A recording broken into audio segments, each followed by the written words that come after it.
Gracias. Entonces, antes de iniciar, quiero que elevemos una oración a Dios y pidamos su bendición, su dirección en lo que vamos a exponer en este momento. Vamos a orar. Amén. Gracias te damos, Padre Santo, por la bendición de poder estar a través de este medio para tomar esta capacitación. Queremos que seas tú manifestándote entre nosotros, sea tu Espíritu Santo guiándonos, guiando cada palabra y pueda esta ser de bendición y provecho para todos nosotros. Nos ponemos en tus manos porque queremos ser siervos más excelentes para gloria de tu nombre. En Cristo lo pedimos. Amén. Amén. Yo soy el hermano José Alfredo Tamayo. Ya la semana pasada tuve contacto con ustedes. Es posible que la mayoría o quizá todos no me conozcan, ¿verdad? Soy maestro aquí en el seminario desde hace 19 años que estamos aquí colaborando junto con mi esposa. Yo trabajo de ministerios pastorales y mi esposa tiene el área de educación cristiana. Y es un gusto poder servirles y poder traerles en esta mañana esta conferencia que quiero que pueda ser de bendición y provecho para el ministerio que ustedes realizan. Vamos a hablar de una iglesia sana. Una iglesia sana es espiritualmente madura, ¿verdad? Que es el tema que nos ocupa. Y para esto quiero plantear una pregunta, comenzar haciendo una pregunta, planteando una pregunta que es muy necesaria y pertinente que podamos tomar para iniciar esta conferencia. La pregunta es, ¿cuál es o cuál debiera ser la aspiración de toda iglesia? ¿Cuál es o cuál debiera ser la aspiración de toda iglesia? ¿Sí me escuchan bien, verdad? Ok, y esta pregunta se relaciona con otra muy de cerca y por eso quiero también considerarla aquí como parte del paquete. La otra pregunta es, ¿cuáles son las aspiraciones que tienes como padre para tus hijos? ¿Cuáles son las aspiraciones que tienes como padre para tus hijos? Yo quiero responder esta pregunta, y lo voy a hacer diciendo lo siguiente. Puede haber una lista de cosas a lo mejor que nosotros como padres para nuestros hijos. Y esta lista puede a lo mejor ser variada de un padre a otro, pero lo que en esencia buscamos, lo que queremos en el fondo, en lo central de la vida, hermanos, tiene que ver con los anhelos por tener una familia sana o una familia saludable en todos los aspectos, hijos saludables en todos los aspectos de la vida. Porque creo que si estamos bien en este aspecto de la salud, podemos estar bien en todo lo demás. Y en la medida de lo posible va a ir dándose otras cosas que tal vez nosotros aspiramos a llegar a tener en la vida. Lo mismo podemos también nosotros decir en cuanto a la iglesia, la aspiración que como pastores, y creo que no solamente los pastores, también todos los miembros de la iglesia, debieran tener o debiéramos tener todos en conjunto, es el poder tener una iglesia sana, una iglesia saludable, una iglesia que pueda entonces, hermanos, ser sana en todos los aspectos, ¿verdad? Y manifestarse esto en la vida de iglesia. Ahora preguntémonos lo siguiente, ¿cuál es la aspiración del Señor Jesús para su iglesia? La iglesia que Él compró a precio de sangre, ¿sí? ¿Cuál es la aspiración que Él tiene? Y el Señor anhela, y podemos decir, trabaja para presentarse a sí mismo una iglesia sana. Bueno, en palabras del apóstol Pablo podemos decir una iglesia gloriosa, sin mancha, ni arruga, ni cosa semejante, como lo presenta Pablo en la carta a los Efesios. Creo que este es el Señor para su iglesia, una iglesia que funcione como Él la diseñó y como Él quiere y le ha dado las herramientas y todo lo que necesita para ir adelante en su nombre, cumpliendo el propósito y el plan que Él tiene para la vida de ella. Así que cuando hablamos aquí de la salud de la iglesia, aspiramos y trabajamos por la salud de la iglesia, estamos viendo el plan que Dios tiene para ella y nuestro corazón se une al corazón del Señor Jesús, a latir al mismo ritmo, ¿verdad? para poder entonces ir en esa misma dirección, ese mismo plan. El Señor lo expresó con estas palabras, hablando, ¿verdad?, de lo que Él vino a hacer. Yo he venido para que tengan vida y la tengan en abundancia. Es un texto que son palabras que se refieren a Jesús y que hablan entonces de la calidad de vida que Él vino a traer. No vino a traer una religión, no vino a traer tradiciones, no vino a traer ninguna de estas cosas, vino a traer vida, vino a dar vida a las personas que están dispuestas a recibirla. Y nosotros hemos creído, y nosotros somos la iglesia del Señor, entonces entonces tenemos esa vida, poseemos esa vida, una vida llena de salud, una vida sana en toda la extensión de la palabra. Esta es la vida que el Señor ha dado, esta es la vida que poseemos. Pero entonces, hermanos, ¿qué es una iglesia sana? Vamos entonces a meternos un poco ya más al tema y tratar de definir, ¿verdad?, qué es de precisar qué es una iglesia sana. Una iglesia sana, déjeme primeramente decirle lo que no es. No es una iglesia sana, no es una iglesia que no tenga problemas. Todas las iglesias tienen un sinfín de problemas y seguramente usted en la suya los está teniendo y los está experimentando de muchas maneras y en muchas áreas. Entonces, todas las iglesias tienen problemas. Una iglesia sana no es una iglesia sin problemas. Una iglesia sana no es una iglesia perfecta. No hay iglesia perfecta. Todas las iglesias son imperfectas. Están en el proceso todas las iglesias de la perfección, pero no hay una sola que sea perfecta. Una iglesia sana no es una iglesia que lo sabe y lo entiende todo. No hay iglesia que pueda poseer todo el conocimiento y decir que lo sabe todo. Tampoco una iglesia sana no es una iglesia con edificios, con un presupuesto, con muchos miembros, con muchos programas, ¿sí? No es nada de esto. Puede haber, por ejemplo, en algún momento sanidad en una iglesia para poder llegar a cierto nivel, ¿verdad? De poder tener personas, pero puede ser que después esto se pierda, aunque quiero decirles que no todas aquellas grandes organizaciones, ¿verdad?, y que se llaman iglesias, son iglesias. En primer lugar, ¿verdad?, tendríamos que ver eso, no son iglesias, y en segundo lugar, pues no son o no caben dentro de la categoría de sana. Hay gente llaman a sí mismo pastores, ¿verdad?, y pueden a lo mejor manipular, hacer otras cosas para juntar un hecho de tener una multitud de personas y de llevar incluso el nombre de iglesia, no le hace iglesia ni le hace tampoco sana. Entonces, pueden haber iglesias, desde luego yo creo que sí lo hay, iglesias grandes, iglesias que son sanas, iglesias que tienen edificios, pero la cuestión a la que voy es que en estas cosas no está el ser sano, ¿verdad? No, el ser una iglesia grande o el tener edificios o el tener un presupuesto grande no hace que una iglesia sea sana. No son los elementos que contribuyen a la sanidad de la iglesia. Tampoco es una iglesia, ¿verdad?, tradicional o contemporánea, una iglesia sana. No son estos elementos. En cambio, ¿qué es una iglesia sana? Vamos aquí al meollo del asunto. Y hermanos, lo defino de una manera clara y sencilla. Una iglesia sana es una iglesia que refleja cada vez más claro el carácter de Jesús, que encarna la vida y las enseñanzas de su maestro en su contexto social.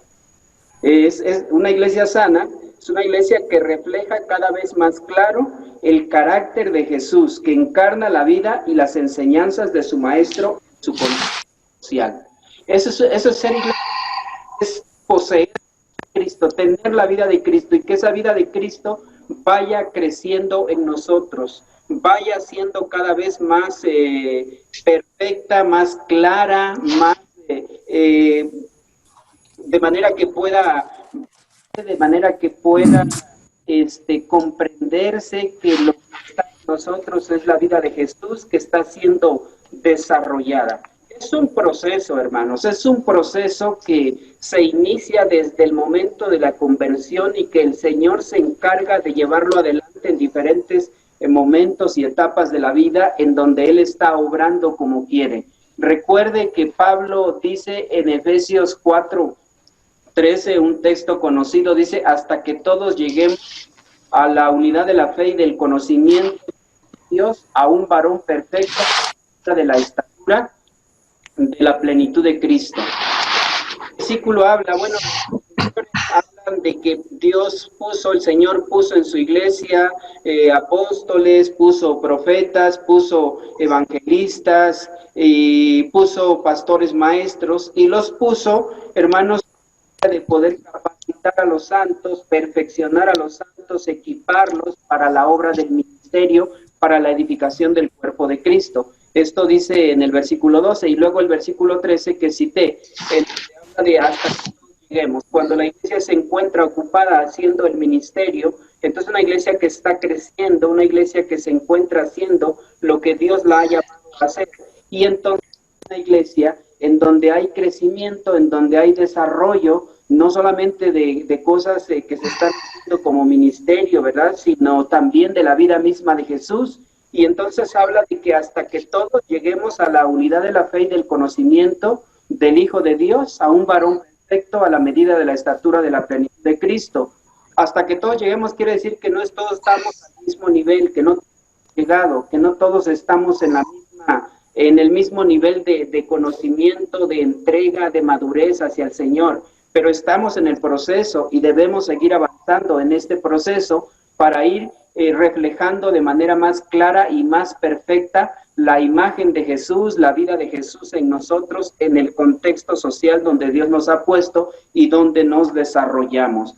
Eso es ser iglesia sana, eso es ser iglesia sana, una iglesia que vive de esta manera. Ahora, ¿hay ejemplos en la Biblia que nos hablan respecto de esto? Sí, hermanos. Ejemplo, por ejemplo, de aquellos discípulos que Jesús formó, y precisamente es Juan y Pedro cuando se encuentran ante el concilio de Jerusalén y los toman después de haber obrado en ellos para sanar aquel cojo que se sentaba a la puerta del templo, y dice que resentidos, celosos, que enseñaran en el nombre de Jesús, van y los toman y los ponen en la cárcel, y entonces después de algún tiempo los sacan y los traen delante de ellos, y dice al final que no encontrando ninguna manera de castigarlos, los ponen en libertad. Antes los castigan, ¿verdad? Los azotan y los ponen en libertad, pero es interesante cuando se refiere en el versículo 13 que dice que no, que eran hombres del vulgo,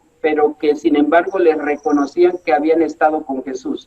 Esto habla de que la vida de ellos estaba reflejando la vida de Jesús, de que sus palabras, sus actitudes, sus acciones eran las propias o las mismas de Jesús, y por eso entonces hay este reconocimiento de que de que ellos están relacionados con Jesús, ¿verdad? De que conocen a Jesús, y esto debiera ser para la vida de todo cristiano, ¿verdad? Que la gente pueda ver en nosotros, aquellos con los que nos relacionamos, puedan ver en nosotros siempre la vida de Jesús, la vida de Jesús. Otro ejemplo, otro testimonio bíblico lo encontramos en la iglesia de Antioquía, en donde a los discípulos se les llamó por primera vez cristianos. ¿Por qué se les llamó cristianos? Porque su forma de vida reflejaba el carácter de Cristo, la vida de Cristo, ¿no? Cristo, se comportaban como era Cristo, ¿verdad? Y entonces, como una manera de entonces identificarlos, y es más, es un apodo que les ponen, algo despectivo según el mundo, la gente que los conocía, ¿verdad? Pues llamémosles cristianos, y se quedaron con el nombre de cristianos. Pero qué bonito nombre, ¿verdad? O qué bonito apodo les pusieron, en el sentido entonces de poder identificarlos con lo que realmente son, con la naturaleza misma que está en él, es la naturaleza de presente en él. Así, hermanos, que a toda iglesia y a todo verdadero cristiano nos ha sido dada esa vida, la vida de Jesús, para que crezcamos a su imagen y semejanza, para que avancemos en ese proceso.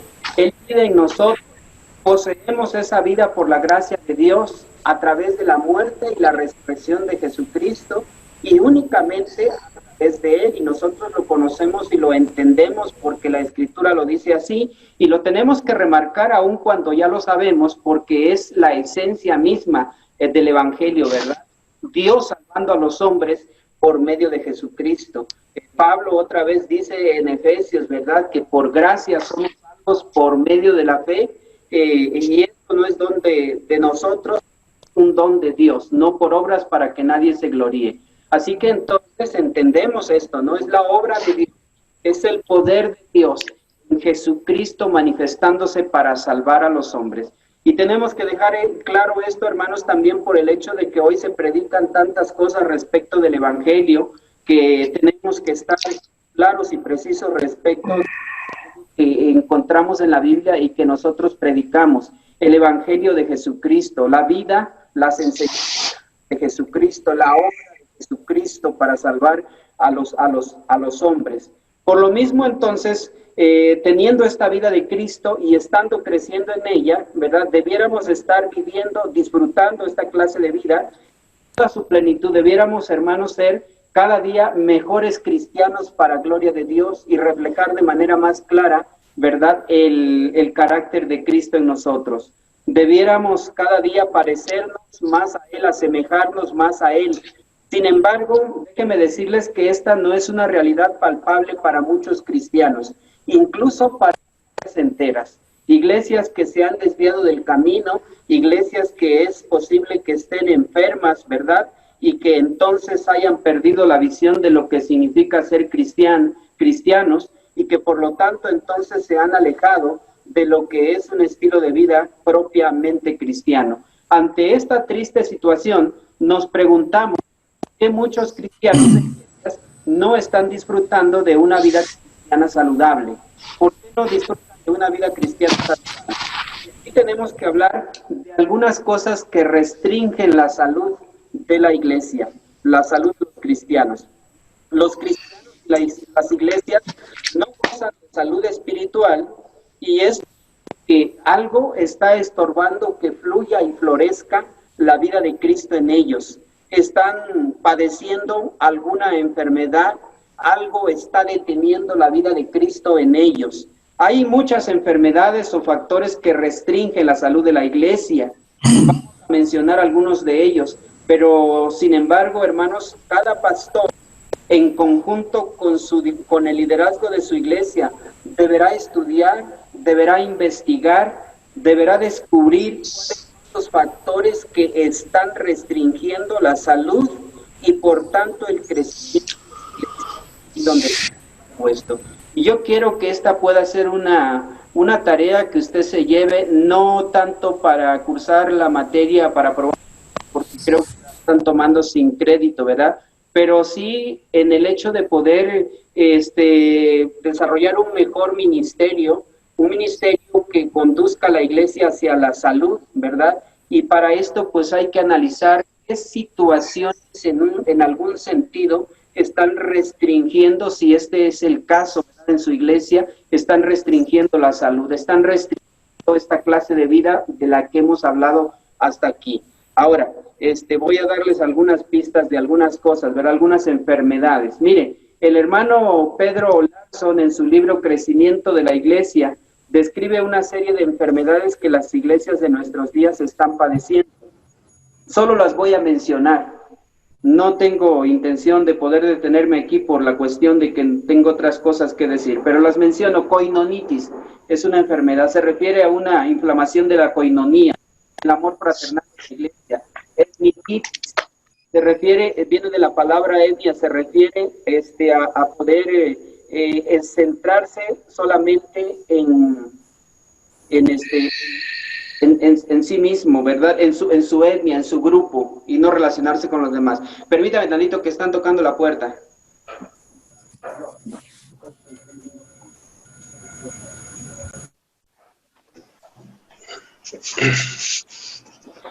Perdón. Luego menciona triangulación social, se refiere al espacio físico. Cuando ya empieza a quedar chico, entonces ya no hay oportunidad para seguir creciendo. También se refiere al hipercooperativismo, otra enfermedad, cuando hay muchas y muchas actividades y actividades y actividades, se planea y se planea, pero no se hacen, no se hacen a veces las cosas que se planean. También menciona aquí el desarrollo espiritual retardado, es decir, no han crecido como discípulos, como debieran crecer y desarrollarse espiritualmente. Pablo en Corintios habla de esto, el escritor a los hebreos también menciona algo que debiendo ser maestros, todavía no lo son, ¿verdad? Entonces esto, y también habla del síndrome de San Juan. Esto se refiere a las cartas que el Señor envía en el Apocalipsis a través del apóstol Juan a las iglesias en el Asia, en donde señala ciertas, pues ciertos problemas o ciertas enfermedades en las que se encuentra cada iglesia.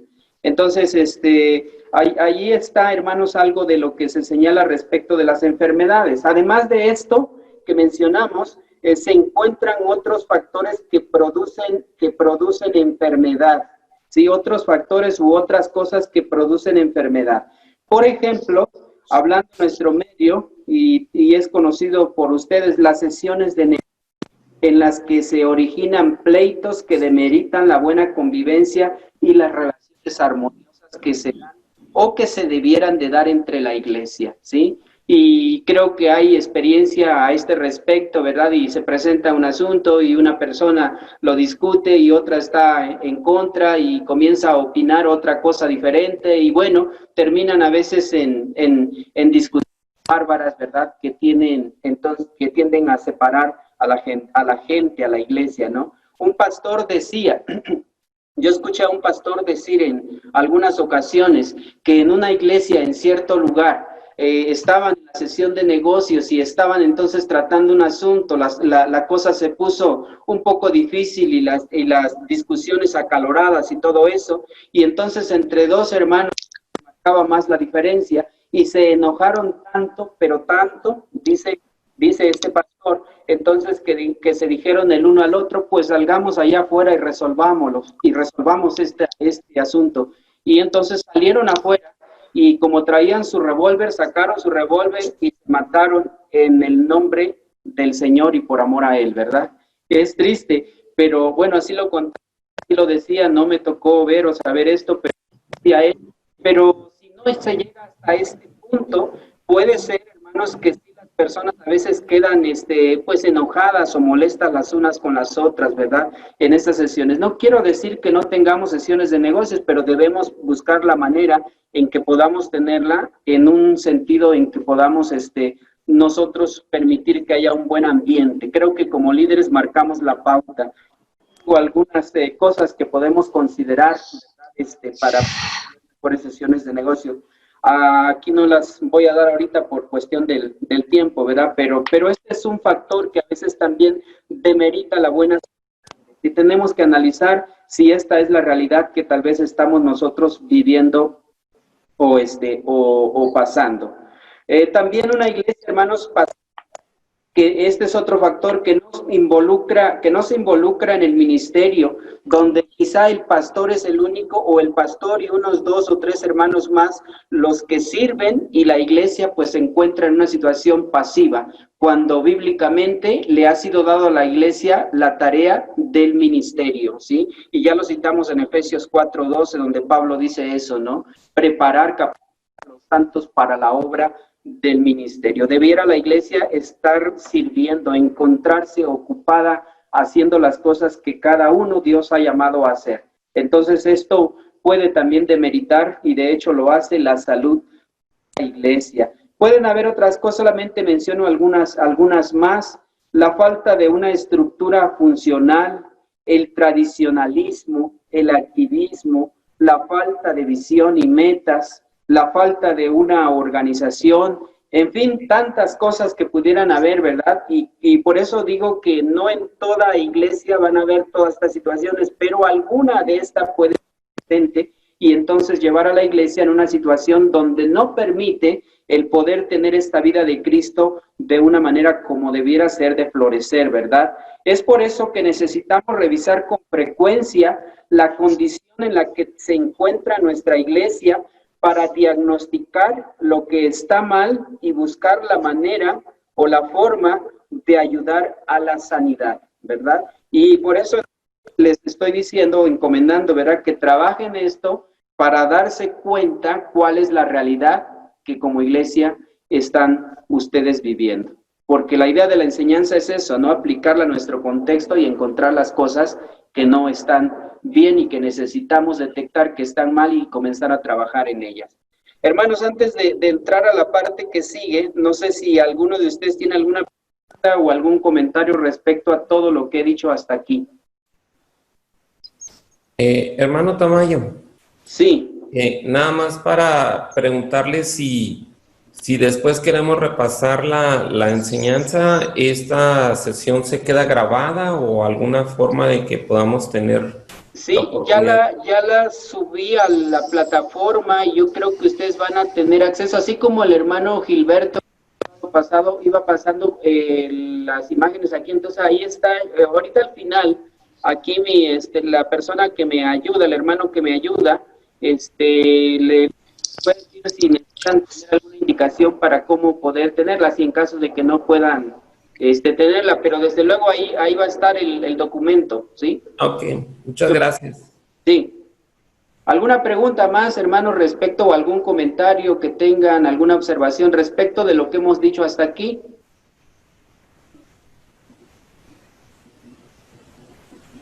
¿Todo está bien? Si todo está bien, entonces vamos a la parte que sigue.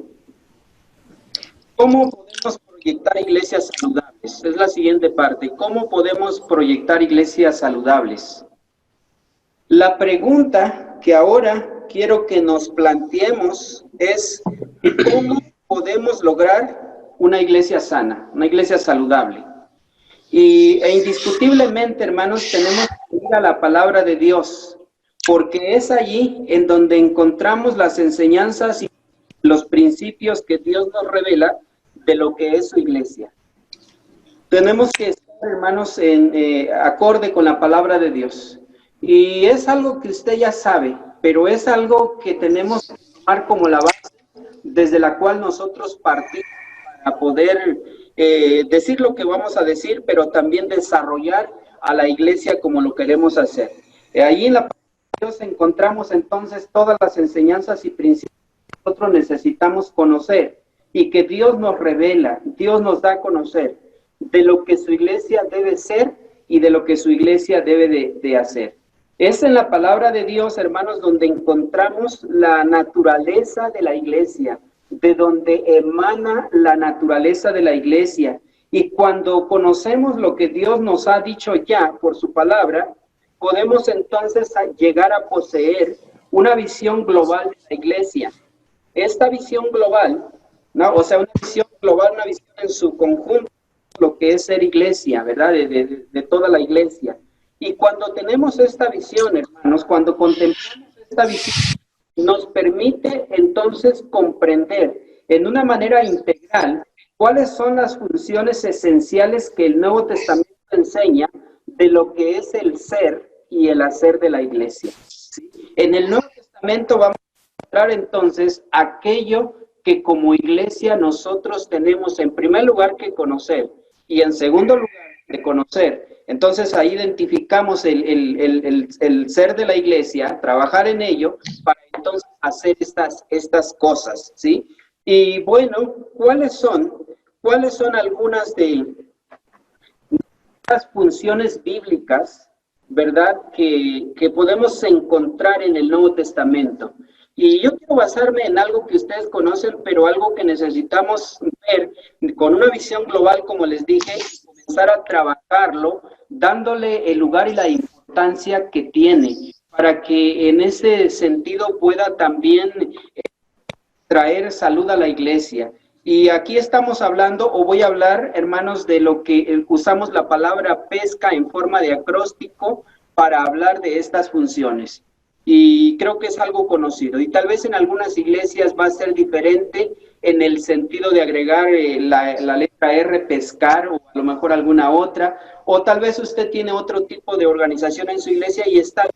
Pero lo que noto en el Nuevo Testamento y de lo que quiero hablar, hermanos, y vamos a enfocarnos en esto, es en esta palabra pesca. Así entonces la significa proclamación o se refiere a proclamación. La letra E a educación o enseñanza o edificación, se llaman de diferentes formas o maneras. La letra S, servicio.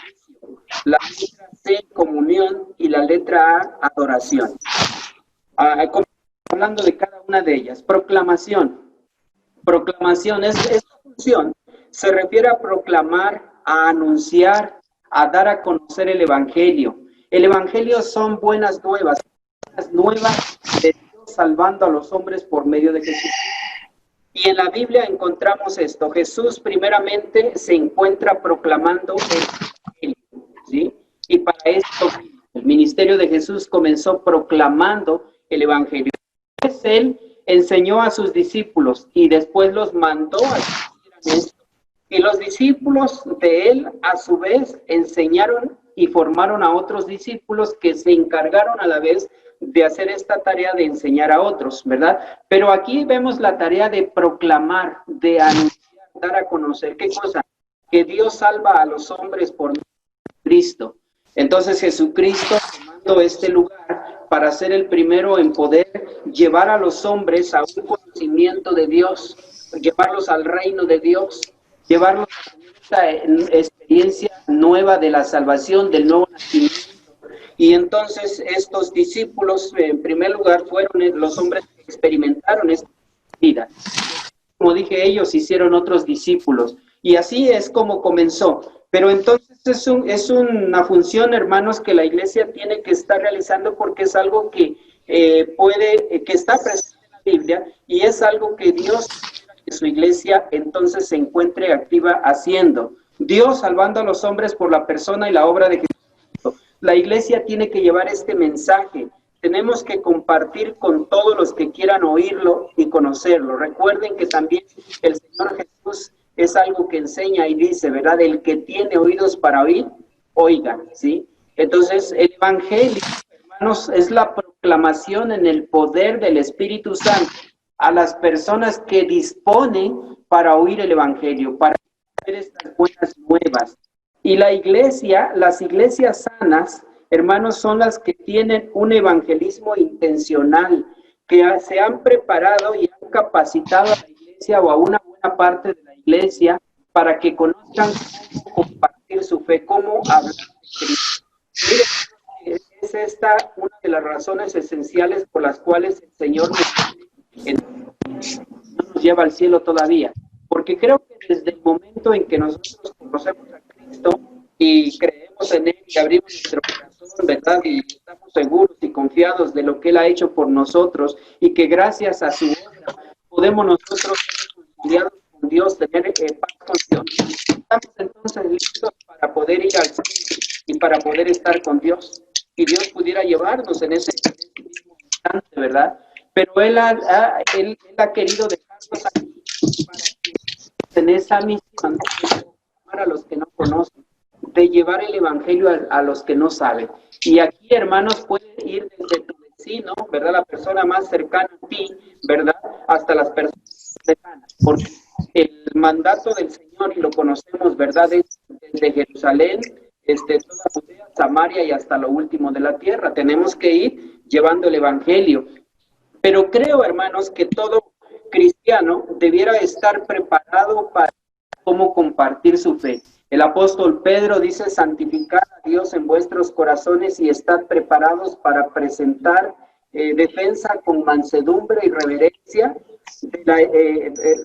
presentar defensa con mansedumbre y reverencia de la esperanza que hay en vosotros. O sea, el Señor entonces espera que nosotros podamos estar preparados, capacitados para saber cómo llevar a las personas a Cristo, cómo compartir nuestra fe. Así que las iglesias sanas intencionalmente, hermanos, capacitan a la iglesia para compartir el Evangelio. Tienen dentro de sus planes, ¿verdad?, el momento en que puedan estar siempre en esta posición de estar capacitando, de estar preparando, de estar entrenando.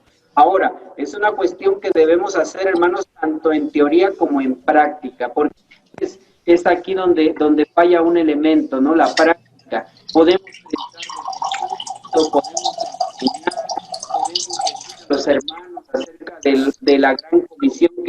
encontramos, hermanos, en las Escrituras y que nosotros conocemos y seguramente predicamos. Y está bien que lo hagamos, pero si nosotros no nos tomamos el tiempo para poder decirles de una manera práctica cómo se hace, entonces lo que vamos a crear en la iglesia va a ser frustración. Debemos tener una especie, a lo mejor, de talleres en donde podamos decir, mire, esto es lo que dice el Evangelio, lo que debemos compartir del Evangelio a las personas que quieran escuchar, ¿verdad? Y entonces demostrarlo nosotros como maestros para que ellos puedan tener un modelo, un ejemplo de cómo se hace y posteriormente pues tomen el valor para poder también hablarlo o decirlo, ¿sí? Es más o menos a como lo hacen los Jehová, no sé si por su rumbo haya, pero aquí hay muchos, ¿verdad? Testigos de Jehová. Antes de salir, porque ellos salen y tocan puerta por puerta, no quiero decir que este sea el mejor método que podamos nosotros usar, pero estoy simplemente diciendo lo que ellos hacen, tocan la puerta, pero antes de poder salir a hacer esta labor, ellos tienen una especie de taller en donde enseña y en donde alguien que sabe asume este papel y alguien que está aprendiendo lo llevan en este proceso paso a paso hasta que pueda entonces dominar bien y sepa cómo ellos le llaman publicar, ¿verdad? Y los hacen diestros y los hacen personas que puedan entonces ellos participar compartiendo las enseñanzas que ellos tienen. Creo que la idea es buena en el sentido, ¿verdad?, de poder hacer esto. Alguien que sabe con alguien que está aprendiendo. El que sabe es el que toma el lugar de poder compartir entre nosotros, ¿verdad? Estoy hablando ahora de nosotros, Evangelio, y el nuevo que llevamos a nuestro lado está aprendiendo. En algún momento le pedimos que tome a lo mejor la participación haciendo alguna parte pequeña y después le ayudamos a corregir. Estuvo bien, debes enfatizar esto, etcétera, ¿no? Las cosas que nosotros consideremos que pueden ayudar para que sea un mejor testigo de Cristo. Pero entonces se hace en la práctica, hermanos, y tenemos entonces que intencionalmente, ¿verdad?, capacitar a Mira, una manera más eficaz de capacitar a la iglesia debe de ser, hermanos, no capacita a todos porque no todos van a responder, todos están preparados y porque usted no va a tener el tiempo de poder hacerlo con todos. Pero creo que una buena metodología para ir preparando la iglesia es la que usa evangelismo explosivo, en donde usted toma a lo mejor a 2 discípulos y en ellos, los que usted vea más dispuesto, más preparado, le ha orado primero al Señor, le ha pedido que le dé 2 discípulos y los toma, y entonces invierte tiempo de enseñarle la teoría, pero enseñarle también la práctica. Ya estudiamos 40 minutos de teoría o 1 hora de teoría, lo que usted considere, ahora vamos a 2 práctica, ¿verdad? Y es la manera como entonces usted va a ir reproduciéndose en otros. La idea es no solamente de que ellos aprendan a hacerlo, sino que se conviertan en maestros. Y entonces usted termina con ellos después de un semestre, entonces ya ahora son 3 que van a estar en el área de evangelismo capacitando a otros, y si estos entonces aprenden bien y hacen bien su trabajo, entonces toman otros 2 y entonces ya son 9 y así se va para el siguiente semestre, hermanos, al término de un año habrá 9 personas capacitadas en evangelismo que sepan compartir su fe, y si se sigue haciendo esto, el siguiente semestre pues tendrá 27, y así a lo mejor no todos lo va a lograr con todos, pero si logra avanzar con algunos de ellos, pues creo, hermano, que es buena la idea respecto de esto. Entonces, los líderes de la iglesia tienen que plantearse también estas preguntas para conocer cómo marcha esta función de proclamación o evangelismo. Por lo menos 4 tengo aquí. ¿A cuántas personas se les ha presentado el evangelio en el último trimestre o en el último semestre? ¿A cuántas personas? Debe de haber apuntando, ¿verdad?, para una manera de poder llevar una estadística, un récord de a cuántas personas en nuestro medio le estamos presentando el evangelio.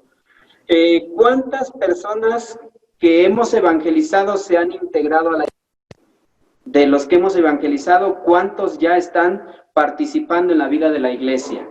Porque debiera de verse el resultado del evangelismo a través de personas que se convierten y que después se hacen miembros de la iglesia, ¿sí? Tercera pregunta, ¿cuántas personas se hacen miembros de la iglesia por el trabajo del evangelismo? ¿Sí? ¿Cuántos se hacen miembros de la iglesia? Digo esto porque en algunos lugares, en algunas ciudades, lo que hay es transferencia de miembros. La iglesia crece en número, pero lo que hubo fue transferencia de miembros. Entonces debemos ver y saber cuántos de los que se hacen, el porcentaje a lo mejor de la iglesia en cuanto al crecimiento que tuvo, pudo entonces ser por el evangelismo y no por transferencia de membresía. Y la última pregunta, ¿cuántos cristianos hemos entrenado para evangelizar? ¿Cuántos cristianos hemos entrenado para evangelizar? Lo que es un momento, ¿no? Entonces tomar el tiempo para no solamente hacer que la gente salga a evangelizar, sino que aprendan y que a los nuevos entonces los capaciten para que también aprendan y a la vez ellos tomen a otros que puedan entonces hacer lo mismo. Dicen los que saben sobre este asunto, sobre el tema, que en iglesia, hermanos, en toda iglesia, Dios ha puesto dones de evangelismo porque ha puesto todos los dones que se necesitan en cada iglesia para que ésta funcione como debe de funcionar, de una manera bien, de una manera saludable hacia el crecimiento. Pero dicen los que saben que Dios ha puesto en cada iglesia dones de evangelismo y que por lo menos entre un 10 y un 12% de la membresía de la iglesia tienen dones de evangelismo. Es posible que usted los haya identificado, usted sepa quiénes son y esté trabajando con ellos y qué bueno, pero si no, pues hay que identificarlos y hay que capacitarlos. Fíjese que una manera más sencilla de poder ver quiénes, ¿verdad?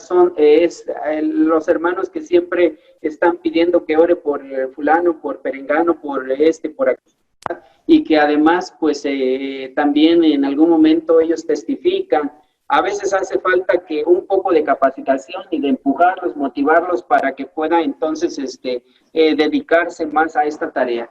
Pero hay que descubrirlos y usarlos, porque los evangelistas no solamente deben evangelizar, deben también capacitar a otros para que hagan esta tarea.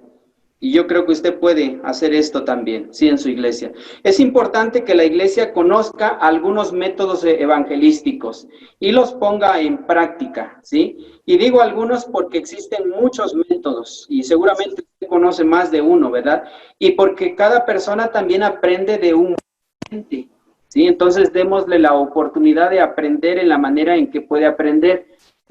Todos debemos evangelizar o hablar de Cristo, aunque debemos hacerlo o debiéramos hacerlo de diferentes formas o maneras, es decir, usando nuestra personalidad, nuestro temperamento, siendo nosotros mismos. Si alguien lo hace, tal vez usando el púlpito, pues es un evangelista que Dios le ha dado ese don, pero no quiere decir que todos lo van a hacer desde el púlpito, ¿verdad? Otro lo va a hacer al relacionarse con su vecino, ¿verdad? Con su amigo, y ahí a través de las relaciones interpersonales fluye el evangelio de persona a persona. Otros lo van a hacer a lo mejor usando cuadros, usando dibujos, usando sus manos, usando diferentes cosas, ¿verdad? Pero entonces hay diferentes formas porque cada uno es diferente en la manera como Dios lo ha hecho. La meta debía lograr un estilo de vida evangelístico, ¿sí? Que como iglesia tengamos un estilo de vida evangelístico, que donde quiera que estemos, siempre intentemos hablar de Cristo y llevar a Cristo a las personas, ¿verdad? Y podamos hacerlo. Por otro lado, hay que tener presente que una iglesia que no evangeliza es una iglesia enferma y que por razones no va a crecer ni espiritual ni numéricamente. Si no hay evangelismo, hermanos, no hay crecimiento. Y si no hay evangelismo, este es un claro indicativo que la vida cristiana no está bien en la vida de ese cristiano, o si es a nivel de iglesia, entonces pues toda la iglesia no está bien. Porque lo normal o lo natural es que el cristiano hable de Cristo.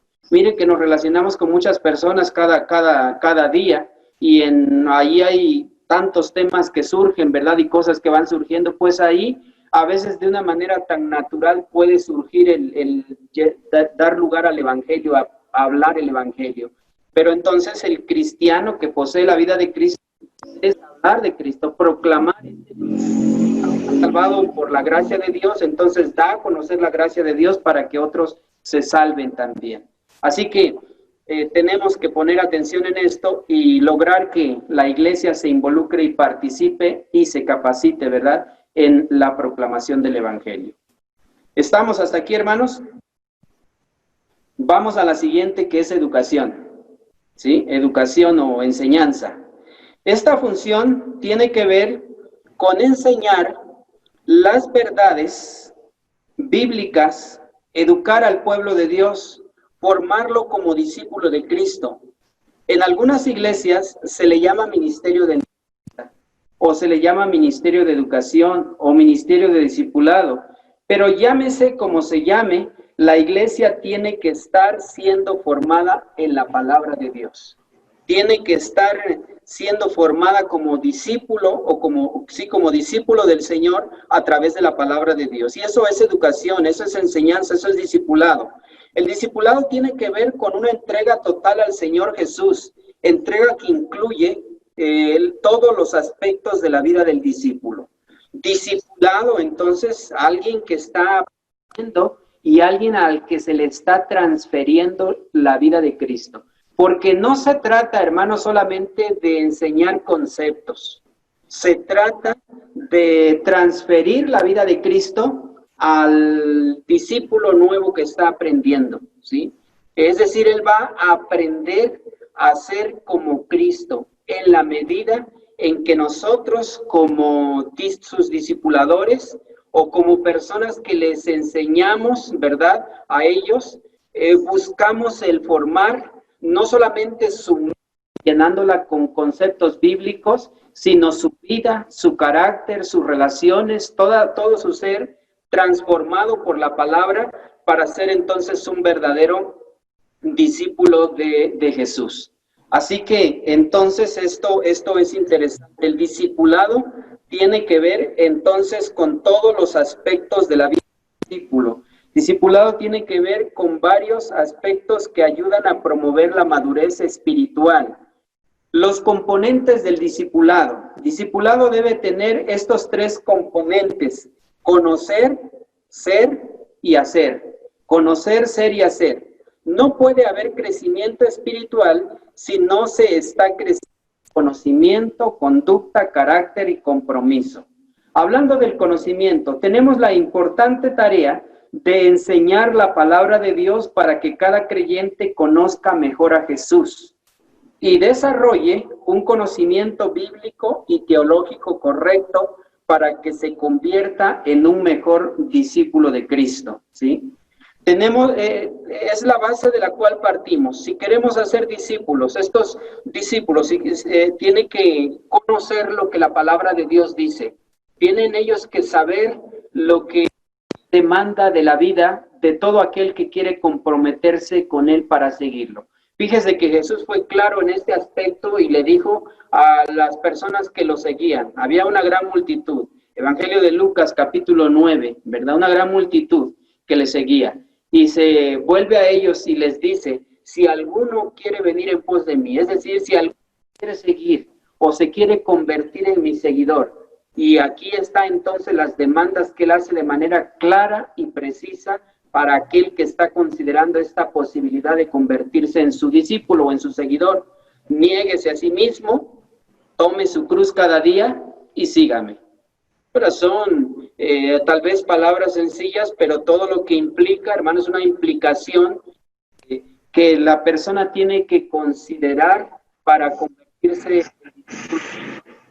Y esto entonces tiene que ser también, hermanos, en las personas que aspiran a ser discípulos. Tenemos que enseñarle la palabra, que no se confundan, que no haya en ellos, hermanos, una idea diferente de lo que significa ser un discípulo. Digo esto porque hoy en día pues se predican tantas cosas, se enseñan tantas cosas respecto, ¿verdad?, de lo que es ser un seguidor de Cristo, que en la gente a veces hay confusión Está el Evangelio de la Prosperidad, que enseña, por un lado, ¿verdad?, que, bueno, si te haces cristiano, te vas a convertir en una persona sin problemas, en una persona con recursos económicos suficientes, te vas a convertir en una persona que va a estar en otra situación diferente. Pues la gente, ¿a quién no va a querer, verdad? Pues no tener problemas y cambiar su situación económica, pues obvio que van a querer, y entonces mucha gente se va por ese lado pensando en esas cosas. Pero Jesús es claro a este respecto y Él no promete riquezas. Es más, cuando alguien le dijo que lo quería seguir, Jesús le señala claramente que el Hijo del Hombre no tiene dónde recostarse, que las aves de los cielos sí tienen nido, pero el Hijo del Hombre no tiene dónde recostar su cabeza. Le está hablando de manera clara de lo que significa ser un seguidor de Jesús, ¿verdad? Un seguidor de Él. Entonces, en ese aspecto tenemos que enseñar la palabra, ser claros en lo que la Biblia dice respecto de lo que significa convertirse en un seguidor de Jesucristo, ¿verdad? Y enseñar todo aquello que ayude para el bien del discípulo que estamos formando. Entonces, conocimiento es lo primero. Segundo es conducta. Conducta. La forma como el creyente se comporta y cómo se conduce en la vida es una de las mejores maneras o de las maneras más evidentes de mostrar el fruto de lo que Dios está haciendo en su vida como discípulo. O sea, si tú quieres saber si alguien es un discípulo de Jesús, y a lo mejor te preguntas eso respecto de alguien de tu iglesia, ¿no? Pues la mejor manera es cómo se conduce en la vida, cómo se comporta, las cosas que hace. El Señor lo dijo con las palabras de que por sus frutos los conoceréis. Aquí está hablando de las vivencias a diarios que la persona tiene, ¿sí? Una persona cristiana va a vivir como cristiano, va a comportarse como cristiano, va a tener valores cristianos, ¿verdad? No porque el pastor lo esté viendo, no porque hermanos de la iglesia estén viendo o lo conozcan, sino porque en el interior de su ser, él ha tomado la decisión de conocer a Cristo, de creer en Cristo, de entregarle su vida, y entonces en la medida del crecimiento que va emergiendo en él de esa nueva vida, va entonces habiendo un cambio en la vida, en la conducta de las personas. Ahora, es importante decir, y yo creo que como experiencia podemos nosotros saberlo, podemos verlo, ¿verdad? Que no es algo que se logra en todos en una misma manera o en un mismo nivel. Algunos crecen rápido, algunos crecen más lentos, pero la cuestión es que estemos creciendo en conducta, en comportamiento, en la manera como nosotros vivimos delante de los demás. Y habrá en algún momento a lo mejor fracasos, yo creo que sí, cosas que en algún sentido, ¿verdad?, signifiquen derrota, pero esto no quiere decir que el cristiano se queda allí. Bueno, se levanta o lo ayudamos a levantarse y continúa adelante, ¿verdad? Y también él muestra en su vida, en su carácter, el poder decir: me equivoqué, estuve mal, lo que hice no fue lo correcto, me arrepiento. Toma la actitud correcta que tiene un cristiano. Y entonces sobre esto nosotros edificamos. Ahora, ¿es esto lo que vemos en la vida misma de los discípulos de Jesús? ¿Cuántas veces se equivocaron? ¿Cuántas veces fracasaron? ¿Cuántas veces no estuvieron a la altura de la vida, verdad, que el Señor les llamó a poder vivir? Pero sin embargo, el Señor siempre los animó y el Señor siempre les dio una nueva oportunidad para seguir adelante. Y nosotros tenemos que hacer lo mismo, siempre ayudar a aquellos que están batallando en algunas áreas de su vida con el pecado, con algunas cosas, con algunas adicciones, y poder entonces ayudarlos, porque no por el hecho de haber fallado una vez o de haber 2 veces o de haber fallado tal vez más veces, no sé cuántas, ¿verdad? Digamos, pues este no es cristiano. Fíjese que alguna iglesia o algunas iglesias asumen esto, ¿verdad? Por ejemplo, con los alcohólicos. Usted sabe que el alcoholismo es una cosa tremenda, ¿verdad? Una enfermedad y una situación que la persona es difícil de poder superar, pero algunos han recibido a Cristo y caminan con Cristo por algún tiempo, pero después les ven su alcoholismo y vuelve. Y bueno, pues ahí va la iglesia, el pastor, los hermanos y le ayudan y se vuelve otra vez, pero después vuelve a recaer y así va una vida de recaídas. Algunas iglesias dicen, pues este ni cristiano es, porque si fuera cristiano no hiciera esas cosas. Bueno, pues ya estamos metiéndonos en terreno, ¿verdad?, de juzgar la vida de otra persona, y esto pues obviamente no está bien. Lo que vamos a hacer es ayudar, es tender la mano, es ponernos en el lugar, es ver que esa es una decisión difícil y que tenemos entonces que hacer lo que podemos hacer para que la persona avance en su caminar con Cristo. Entonces la conducta, después de la conducta, hermanos, el carácter. ¿Qué es el carácter? Este aspecto de nuestra persona como discípulo de Cristo va forjando golpe a golpe en el yunque de la vida.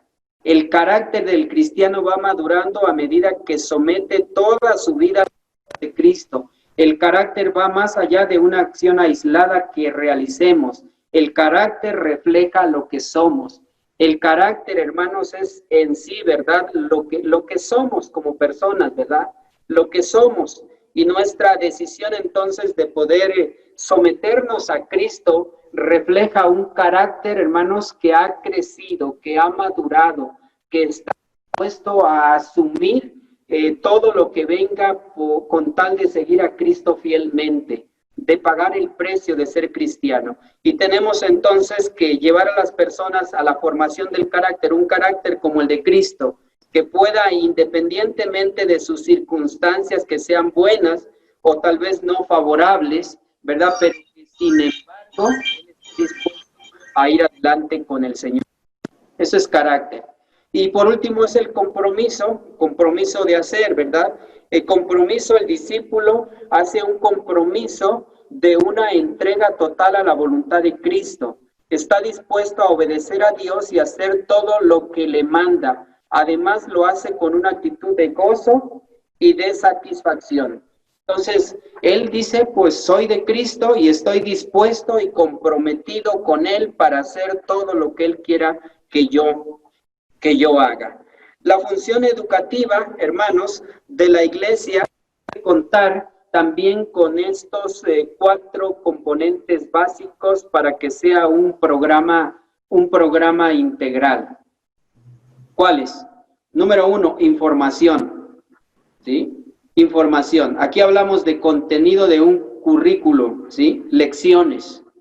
¿Sí? O sea, un programa de educación dentro de la iglesia, lo que enseñas en tu escuela dominical o en cómo le llames, ¿verdad? Debe de basarse en alguna información, en algún currículo tú vas a enseñar lecciones, lo que vas a enseñar, el contenido, ¿verdad?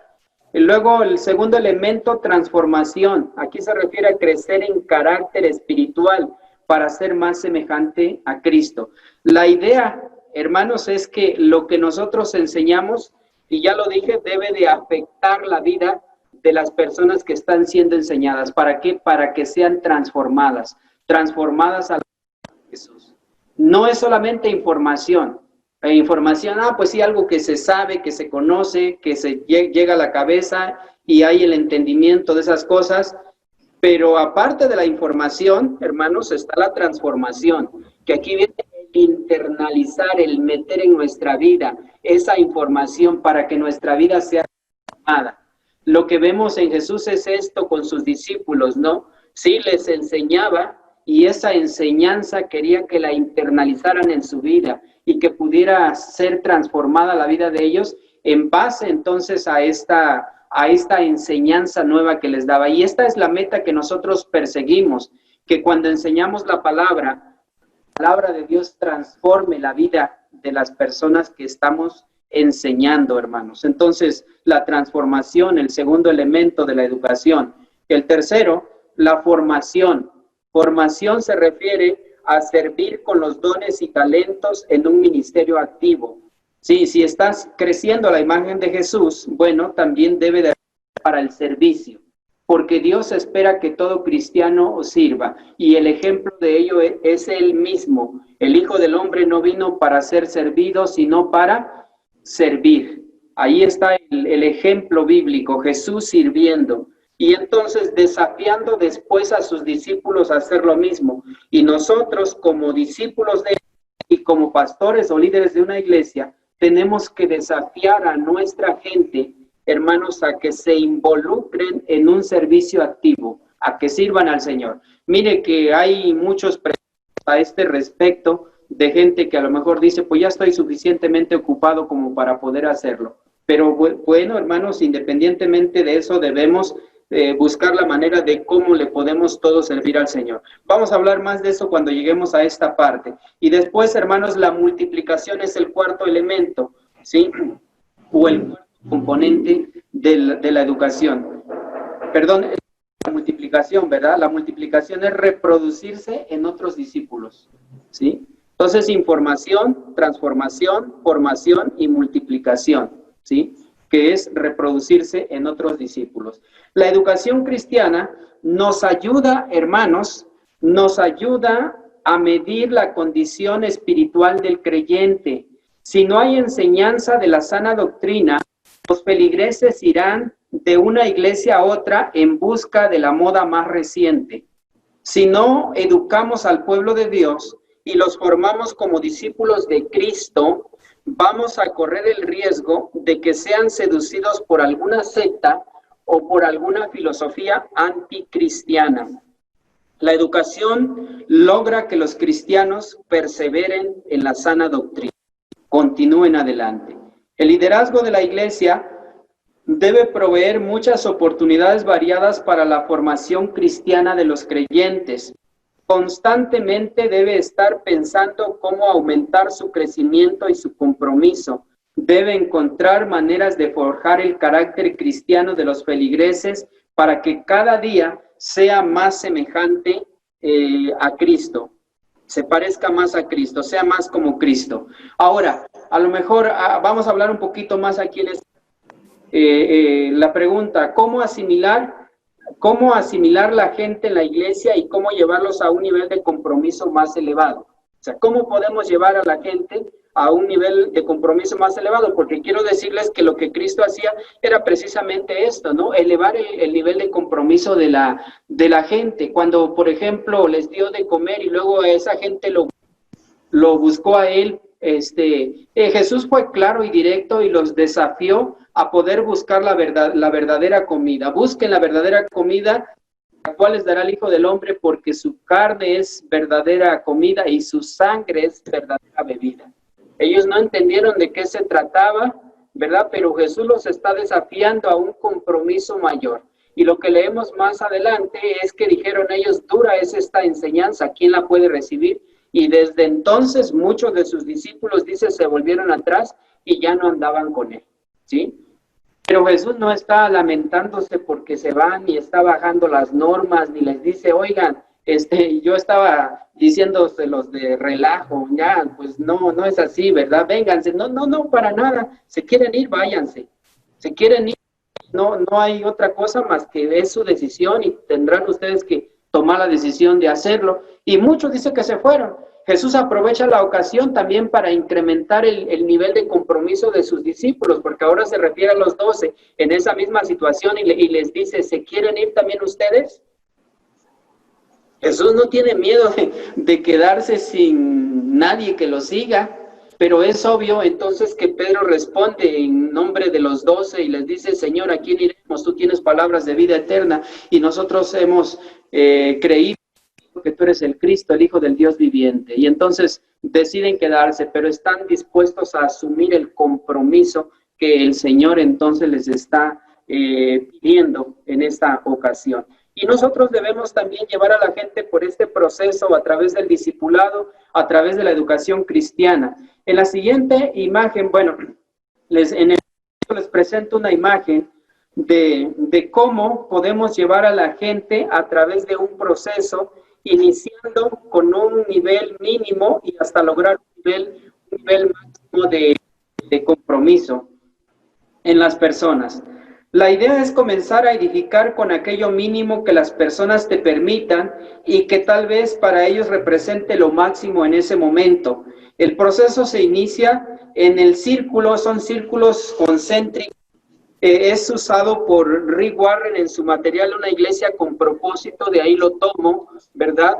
Círculos concéntricos, a lo mejor usted lo conoce, son 5 círculos concéntricos, uno más grande, otro dentro de este más pequeño y así hasta llegar al más pequeño que está en el centro. Círculos concéntricos, entonces hablamos aquí de una estrategia para asimilar a la gente en la iglesia.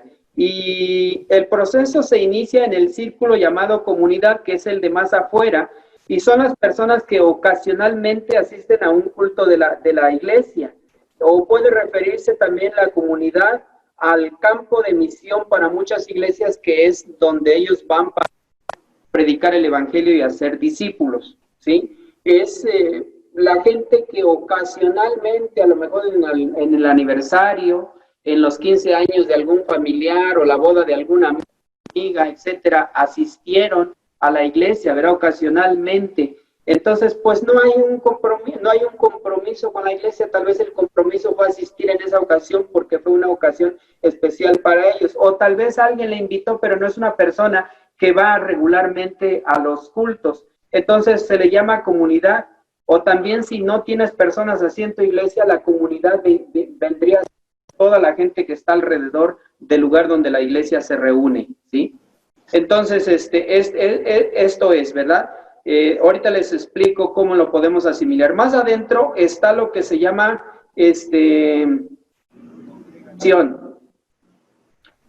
son los que están comprometidos a poder, los que están comprometidos como miembro. Bueno, después, perdón, antes de ellos está lo que es la multitud, ¿verdad? La multitud, pues son las personas que vienen a los cultos, ¿verdad? Para adorar, que posiblemente algunos de ellos no son cristianos. Dice, pues simpatizo con el evangelio, pero no soy cristiano. Después de ello está la congregación, y la congregación, entonces, son los que, ahora sí, los que son miembros de la iglesia, ¿sí? Más adentro está también el círculo que se llama los comprometidos, y se refiere a los que están comprometidos a la madurez espiritual, al crecimiento espiritual. Y finalmente está el núcleo, que son los que sirven, y es el grupo más comprometido de la iglesia. Llevar entonces a la iglesia del círculo de afuera al de adentro, hasta que lleguen al del centro. Es un proceso que requiere cada vez un mayor compromiso, ¿sí? Compromiso. O sea, la gente de la comunidad, tú vas a lograr llevarla al círculo de la multitud, que participe entonces en los cultos. Y la gente de la multitud vas a meterla al círculo de más adentro de la congregación. Y los de la congregación a los comprometidos. Y los comprometidos al núcleo, que son los que hacen el trabajo o el ministerio de la iglesia. Ahora, para cada blanco, le llama blanco esto, blanco de personas, ¿verdad? Grupo de personas a los cuales se dice que está también una función de la iglesia. En la comunidad se hace evangelismo, con la multitud se adora, ¿sí? Con la congregación se tiene compañerismo, con los comprometidos se les disipula, el discipulado, la enseñanza, la educación, y con el núcleo se ministra, se sirve. Sí, ahí están las 5 funciones también de la iglesia. Para ellos, pues es necesario también tener un programa para cada uno de ellos. ¿Cómo piensas alcanzar a la comunidad por medio del evangelismo? Bueno, hay que tener un programa de cómo lo vas a hacer.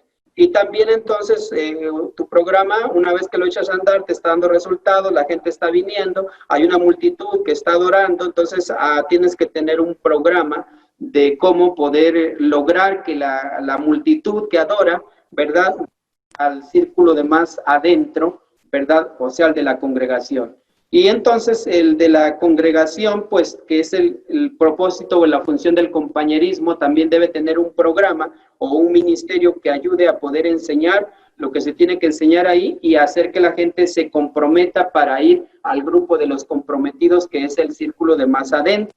Y cuando lo logras, entonces, pues puede entonces llegar al grupo de los comprometidos, y ahí disipularlos y enseñarle todo lo que le tengas que enseñar para que hagan un compromiso de poder ahora que ya están creciendo y madurando en su carácter, ahora les falta servir usando los dones que Dios ha dado y entonces se conviertan en siervos, se conviertan en ministros del Señor, que es el máximo. Ahora, cuando logras esto, hermano, tienes una iglesia sana, tienes una iglesia que camina, tienes una iglesia que está en ese proceso de poder ir hacia la madurez. Es una iglesia que puede entonces ser de mucha, ¿verdad? Y una iglesia que va a estar en un proceso de crecimiento también, de desarrollo. Entonces es importante que podamos considerar esto como algo que nos ayude. A lo mejor tienes alguna otra estrategia, que bueno, sigue, la verdad, pero si en caso de que no, esto te puede ayudar. Ahora, lo digo aquí a grandes rasgos, hermanos, pero es algo que me toma mucho más tiempo el poder hacer esto, y es posible que a lo mejor no logre el propósito de ser lo suficientemente claro como para que tú sepas bien, ¿verdad?, lo que estoy hablando. O tal vez es algo que ya conoces, un material que a lo mejor ya conoces y has estudiado, tal vez hasta uses, yo no lo sé, ¿verdad? Pero cualquiera que sea la situación, hay mucho más que decir al respecto.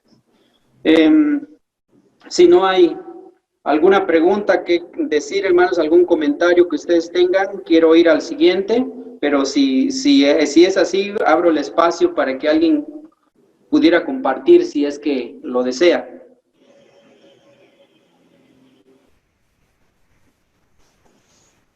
Si no hay, hermanos, vamos a lo que es servicio dentro de pesca. Entonces, pesca continúa con servicio. La función de servicio o ministerio, como también se llama, se encarga de que los miembros de la iglesia trabajen unidos usando los dones espirituales que Dios les ha dado en una forma responsable, tanto en su congregación como en la comunidad. Lo que la Biblia enseña respecto a esto, hermanos, es que, por ejemplo, en 1 Corintios 12, es acerca de los dones espirituales, y dice que Dios ha dado dones y que el Espíritu Santo repartió los dones como Él quiso. La idea es que todo aquel que recibe a Cristo, todo aquel que entrega su vida a Cristo, en el momento de la conversión, viene el Espíritu Santo a morar en él. Es una nueva persona, una persona nacida de nuevo, una persona regenerada, una persona en la cual la presencia de Dios a través de su Espíritu está en ese momento y desde ese momento, ¿verdad?, en su vida presente. Pero el Espíritu Santo también le da dones espirituales. ¿Qué son los dones espirituales? Son habilidades sobrenaturales dadas por el Espíritu Santo para servicio, ¿sí? Dones que el Espíritu Santo da, por medio de las cuales puede entonces el cristiano ser habilitado por Dios para también servir en la iglesia. De esta manera encontramos entonces nosotros cristianos que no solamente son salvados, sino equipados por Dios con lo que ellos necesitan para que estén activos haciendo lo que Dios quiere que sean. Recuerde que Pablo habla de la iglesia como el cuerpo de Cristo, y es precisamente en este capítulo 12 de Corintios donde habla de eso y dice, ¿no?, que somos un cuerpo, ¿verdad?, compuesto por muchos miembros, en donde cada miembro tiene una función específica a realizar, una función muy particular. Y él habla de la mano, y él habla del ojo, y él habla del oído, del olfato, y así de diferentes miembros del cuerpo, porque está haciendo una comparación del cuerpo de Cristo, o sea, la iglesia. Y habla entonces de que todo miembro tiene un lugar dentro del cuerpo, ha sido diseñado por Dios en una forma muy especial y única para poder cumplir con la tarea, con la función que le corresponde. Podemos hablar de la formación única, por ejemplo, los dedos en la forma que tienen. ¿Por qué los hizo Dios? Porque de esta manera pueden ser más útiles, ¿verdad?, en la mano para tomar algo, para agarrar algo. Si fueran cortitos, no nos sirvieran para agarrar algo con fuerza, pero Dios les dio, ¿verdad?, el tamaño que tienen, porque eso permite que podamos usarlos de una manera adecuada. Y están puestos en el cuerpo para que cumplan esa función. Es decir, no deben entonces hacer lo que dentro del plan de Dios fue diseñado para que los dedos hicieran. Ahora me refiero a esto también como la iglesia en el sentido de los diferentes miembros que Dios puso allí y que todos debieran de conocer el lugar que ocupan dentro del plan y el diseño de Dios. Y una vez que conozcan esto, entonces puedan usarlo. Entonces, esos dones deben de ser usados en un servicio activo de acuerdo a la forma, al propósito, al plan que Dios tiene para la vida de cada uno de los miembros de su iglesia, de su cuerpo en cada lugar. Hermanos que son habilitados por Dios para enseñar, que enseñen. Hermanos que son habilitados por el Espíritu Santo para dirigir o liderar, que lo hagan. Hermanos que son diseñados por Dios y puestos dentro del cuerpo para mostrar misericordia, hacer misericordia, que la hagan. Y así la diversidad, ¿verdad?, de ministerios, de operaciones, de cosas que Dios espera que su iglesia esté haciendo y que esté sirviendo. Entonces hablamos de los dones espirituales como aquellas habilidades que Dios nos ha dado por el Espíritu Santo para que sirvamos. En la medida en que todos los miembros se encuentren bien activos y cumpliendo sus funciones, la iglesia crecerá, ¿sí? Si la iglesia se encuentra, cada una de las cosas que tiene que hacer, la iglesia va a crecer. Pero fíjese que este es uno de los problemas, hablamos al principio de esto, que muchas iglesias tienen, porque tienen hermanos que están allí nada más sentados, ¿verdad? Que se conforman con solamente asistir al culto y hasta allí. Es posible que a lo mejor se les ha desafiado a un compromiso más grande, es posible que no se les ha llevado por este proceso y que por lo tanto entonces no pueden ellos aspirar más que solamente a eso, ¿verdad? O es posible que a lo mejor sí se les ha enseñado de parte del pastor, pero no han querido tomar la responsabilidad de tomar. Pero sea como sea, lo que debe de haber es que la iglesia, ¿verdad?, debe de tomarse el tiempo a través de sus liderazgos para equipar a cada uno de sus miembros para el servicio, ¿sí? Convertirlos en ministros de Cristo. Por lo tanto, una buena meta para una iglesia saludable debe ser el tener un porcentaje cada vez más alto de miembros activos en el ministerio según sus dones espirituales. Y usted puede a lo mejor tomar esa meta para su iglesia. Si ahorita en este momento el 20% de mi iglesia ministros activos, espero que en los siguientes 6 meses o para el siguiente año esto se duplique y pueda tener por lo menos el 40% de los miembros activos desarrollando algún ministerio, el ministerio que Dios les ha dado o les ha puesto dentro de la iglesia para ello. Entonces, una buena meta que nos propongamos el poder llevar a cabo esto, ¿no? Y trabajar de esta manera en la salud de la iglesia a través de que los hermanos se involucren y participen. Además de los dones, hermanos,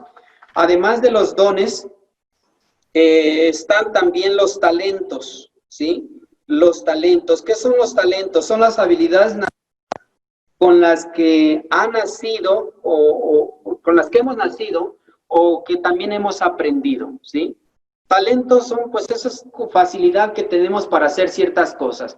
Y todos tenemos talentos, es decir, tenemos habilidades para hacer cualquier cosa que podamos hacer. La hacemos muy bien, mejor que otros a ese respecto, ¿no?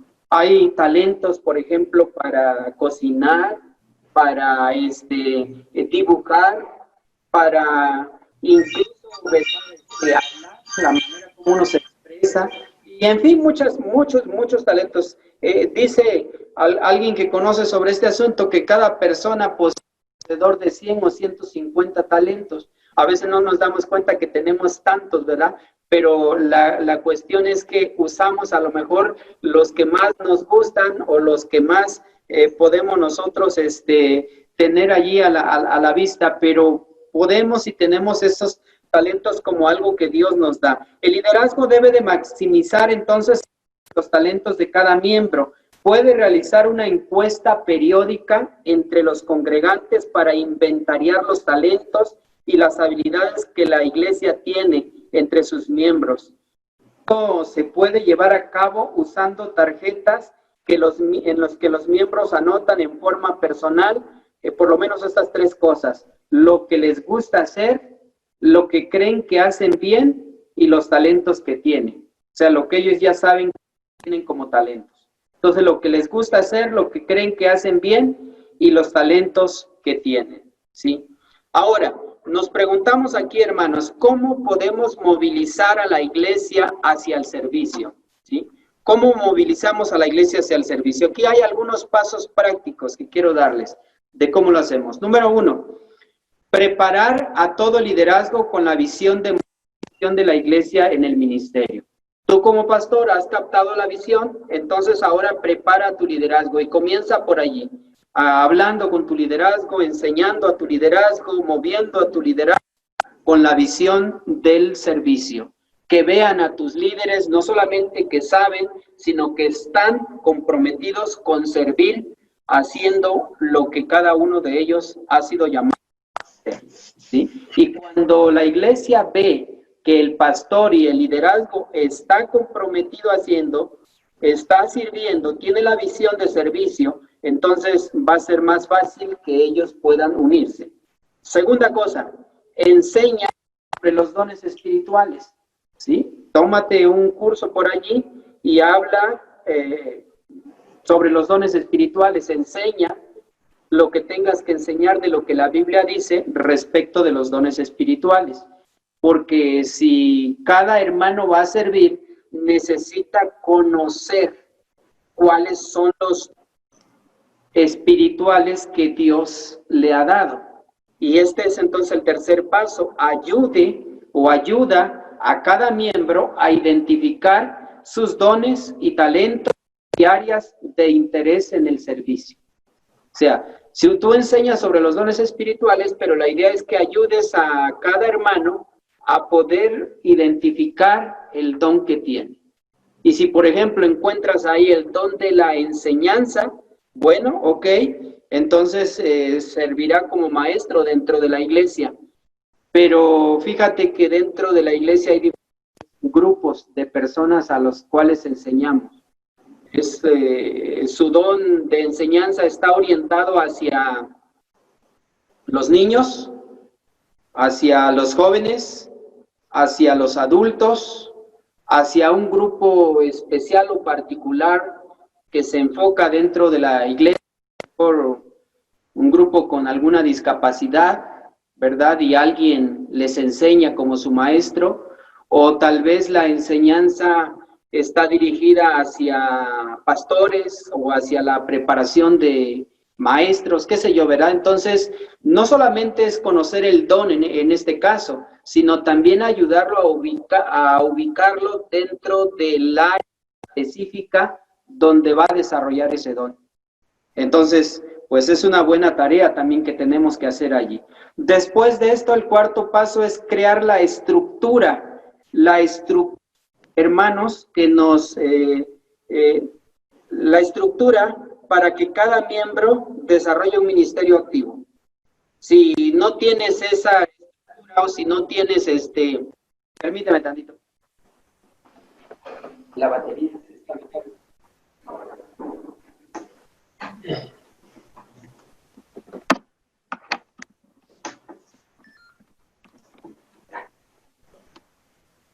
Ya desapareció de acá. Yo creo que ya se acabó. Sí, es que ya se me estaba agotando la batería. Entonces decía, si no tienes ese ministerio dentro de tu estructura, pues puedes crear una estructura que lo incluya también. Por ejemplo, alguien te dice, quiero ir y visitar a los presos en la cárcel, correcto.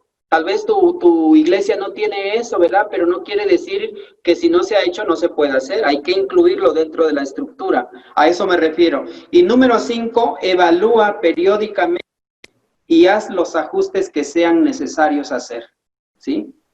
Debemos recordar que el músculo que no se ejercita se atrofia. Si un miembro no está activo en el servicio, se atrofia y no cumple la función para la cual fue creado, ¿sí? Y puesto en el cuerpo de Cristo. Una iglesia en donde la gracia de sus miembros no están activos en el ministerio es una iglesia enferma y por lo mismo va a ser una iglesia que no va a crecer. No se nos debe olvidar que la iglesia es el cuerpo de Cristo en misión. Cuarto, dentro de pesca, comunión. Lo que hace que un creyente se integre y permanezca en una congregación es el compañerismo de los hermanos en Cristo. Cuando la iglesia no ofrece una fraternidad auténtica, las personas se van y buscan aquella iglesia que sí pueda satisfacer sus necesidades básicas. Es por esta razón que toda iglesia debe tomar muy en serio el ministerio de la comunión para integrar a los nuevos creyentes en una comunidad llena de vida, de verdadera hermandad y que esté centrada en Cristo. Una comunidad que viva en amor, que refleje amor, que irradie amor, que dé amor a todas las personas. Lo que la gente necesita, pues es eso, no es amor, es el poder ser recibido de una manera en que pueda ser aceptado dentro de esa comunidad. Los grupos ahora en el mundo, grupos incluso no cristianos que usan esto de la comunión, ¿verdad? Como algo importante para poder hacer que las personas se unan a su movimiento. Y ahí están entonces los ideales que presentan y que buscan de cómo es o cómo debe ser este grupo. Pero una de las cosas importantes es el amor, es la aceptación que se le da a las personas.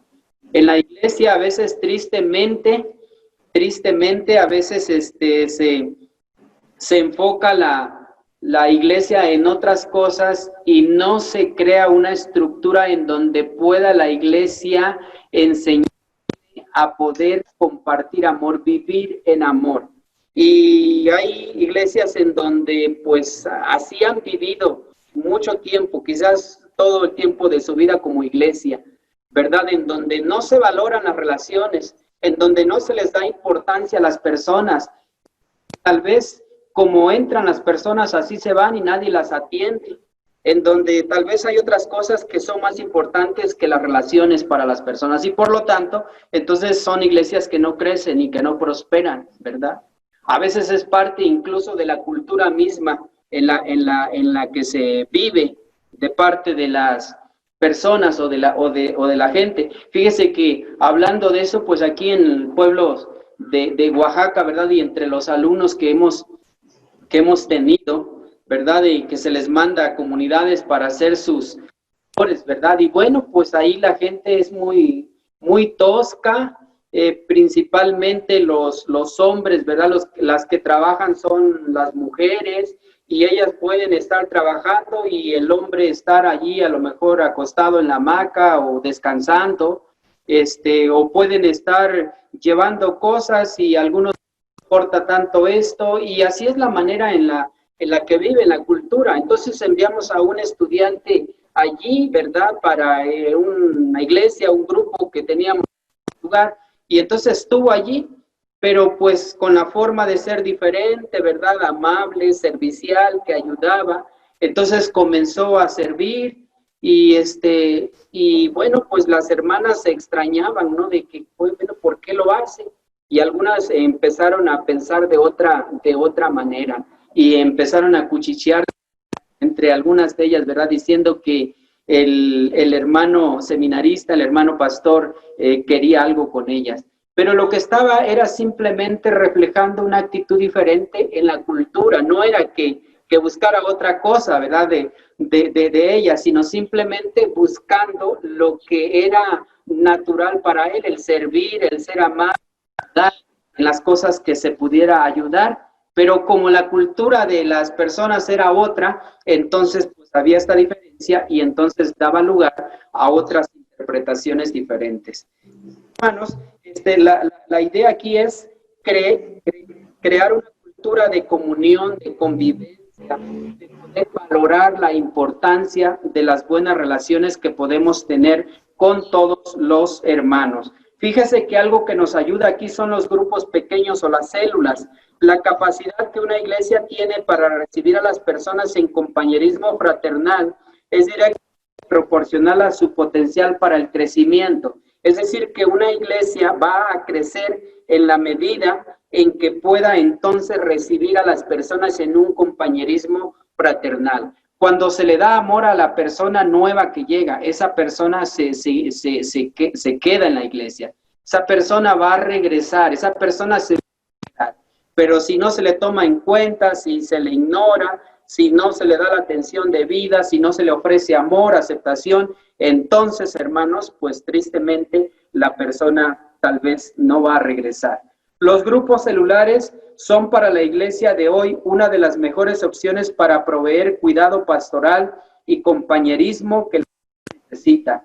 Estos grupos permiten una gran oportunidad para el crecimiento espiritual entre los creyentes, dan lugar a la amistad y el compañerismo, son un vínculo para conseguir consejo, llevan a todos al servicio o a servirse unos a otros en medio de las necesidades, a orar juntos, tener apoyo para enfrentar cualquier situación de la vida. Así que si usted tiene grupos pequeños o células en su iglesia, pues qué bueno. Si no, busque el poder integrar esto, ¿verdad? Estudiar, pedir a Dios que le ayude y poder ir también en esta dirección. Porque también los grupos pequeños, usted como pastor va a delegar algunas tareas pastorales en el grupo, porque el líder es el encargado de su grupo de cuidarlo, de hacer lo que él pueda hacer con su grupo. Ya aquellas cosas que no pueda resolver serán traídas a usted como pastor, pero él hará una gran parte y una gran labor de su tarea, de la tarea pastoral que se tenga que hacer. Así que use los grupos pequeños en bien de la iglesia. Ahora, la última, hermanos, es la adoración, y con esto terminamos la palabra pesca, adoración. La iglesia se congrega cada semana como la familia de Dios para estar en la presencia de Dios en adoración, alabanza, gratitud y confesión, reconociéndolo a Él como el soberano Señor. La adoración es el reconocimiento de lo que Dios y de lo que Él está haciendo, y con una actitud humilde su pueblo se presenta ante Él para adorarlo, para entregarse a Dios, para venir ante su presencia, para escuchar su palabra. Entonces, hermanos, es el propósito con el cual como congregación nos reunimos cada vez que lo hacemos para adorar a nuestro Dios, para poder estar en su presencia. Aunque la adoración, hermanos, en este caso la adoración pública no se limita al culto público, ¿verdad? Al espacio público, el culto público, porque adoramos a Dios siempre y en todo lugar, y toda nuestra vida, hermanos, es una adoración a Dios en donde quiera que estemos. Sin embargo, hablando del culto, hermanos, de esa experiencia de estar todos reunidos, es allí cuando la iglesia se reúne para adorar a Dios, que se puede dar cuenta de cómo marchan las cosas en la iglesia. Observamos la asistencia al culto y entonces podemos saber el nivel de compromiso que la gente tiene, ¿sí? Observamos cuántas personas nos visitan y notamos los resultados del evangelismo que se ha hecho durante la semana. Observamos el espíritu de adoración y percibimos el funcionamiento de muchas partes del sistema, el engranaje del sistema, ¿verdad? Trabajando para que las cosas se den y sucedan. Entonces, particularmente el pastor tiene que pensar en cada detalle para establecer un ambiente que conduzca a una adoración dinámica, reverente y de celebración. La iglesia tiene que lograr un equilibrio entre la celebración y la reverencia para mantener su culto de adoración centrado en Dios y su palabra. El culto de adoración debe también inspirar y elevar a los congregantes a la presencia de Dios. Lo más importante, hermanos, es que el culto de adoración refleje que Dios está vivo, que Dios está presente y que Dios está en comunión con su pueblo, ¿sí? Entonces, es, hermanos, en sí lo que es el ministerio de adoración, la función de adoración, y con esto llegamos al final de la palabra pesca, la palabra pesca. Ahora, una palabra antes de concluir todo esto. Una consideración importante, hermanos, que tenemos que hacer es que la salud no se logra al enfocarnos en una o en dos funciones de la iglesia solamente. Y fíjese que a veces tenemos esa tendencia de enfocarnos en alguna cosa, quizás en dos. ¿Por qué?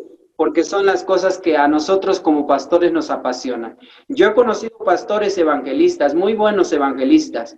Entonces el enfoque primario en su iglesia es el evangelismo.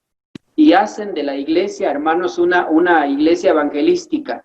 El problema no está en ello, el problema está en que se descuidan las otras funciones, porque piensan que lo único que la iglesia tiene que hacer es evangelismo, ¿verdad? Y es obvio que eso no es. Por otro lado, he conocido pastores, muy buenos maestros, ¿verdad? Que son maestros, pero enfocan toda su atención y toda su pasión en la enseñanza. Y hacen de la iglesia una escuela en donde se enseña. Y la iglesia sabe y conoce muchas cosas de la Biblia, pero otra vez descuidan las otras funciones. Y entonces, en efecto, es una iglesia desequilibrada. Y el desequilibrio, hermanos, hace que la iglesia no sea saludable, no tenga salud. Lo que debemos entonces aquí buscar es el participar en las 5 funciones que acabamos de describir, buscando que estén equilibradas, buscando que estén balanceadas. De hecho, por ejemplo, en nuestra salud como personas, para poder estar saludable necesitamos consumir o ingerir una dieta balanceada. Quiere decir una dieta con todo ingredientes y con todos los nutrientes y con todas las vitaminas y minerales que el cuerpo necesita.